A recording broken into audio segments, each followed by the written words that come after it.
लाहौर में pre monsoon की पहली बारिश ने हर तरफ जल थल एक कर दिया है। बारिश के बाद नशेबी इलाके ज़ेर-ए-आब आ गए और घंटों गैर एलानिया लोड शेडिंग का सिलसिला शुरू हो गया। महकमा मौसमियात ने आइंदा 24 घंटों में वक्फे से मूसलाधार बारिश का इम्कान जाहिर किया है। आपको अपडेट कर रहे हैं लाहौर की सूरत हाल के रोहल में प्री मानसून की पहली बारिश ने हर तरफ जल थल एक कर दिया है।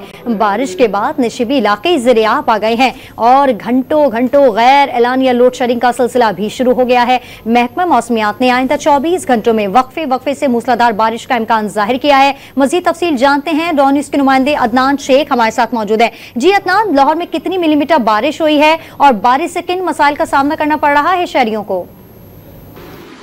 आज बिल्कुल शहर लाहौर में प्री मानसून की पहली बारिश हो गई और गर्मी की सताए शहरियों को खासा रिलीफ मिला है। लेकिन ये जो रहमत थी ये जहमत बन गई। लाहौर के मुख्तलिफ जो नशीबी इलाके वो ज़ेर-ए-आब आ चुके हैं लाहौर में, क्योंकि जो सबसे ज़्यादा रिकॉर्ड की गई बारिश है वो करतबा चौक में 110 मिलीमीटर जो है वो रिकॉर्ड की गई, जबकि लक्ष्मी चौक में जो है तकरीबन 105 मिलीमीटर जो है वो बारिश रिकॉर्ड की गई है। और जो पीडीएम है उनका ये कहना है कि इस जो साल जुलाई के महीने में जो बारिशें हैं वो तकरीबन 30% ज़्यादा होंगी और तकरीबन 15 से 70 मिलीमीटर तक जो है बारिश होने का इम्कान है। और जो लाहौर के जो मुख्तलिफ इलाके उनमें जो बारिश के बायस जो फीडर्स हैं वो ट्रिप कर गए हैं और लोड शेडिंग का सामना करना पड़ा है। तहम जो लेस्को हुकाम है और जो वासा हुकाम है वो दोनों ही जो इस वक्त फील्ड में हैं और कोशिश कर रहे हैं कि जहाँ जहाँ पानी भरा है उसे फिलफौर निकाला जाए ताकि जो शहरी हैं उनको जो मुसीबत से इस मुसीबत से जो है निजात मिल सके। जी।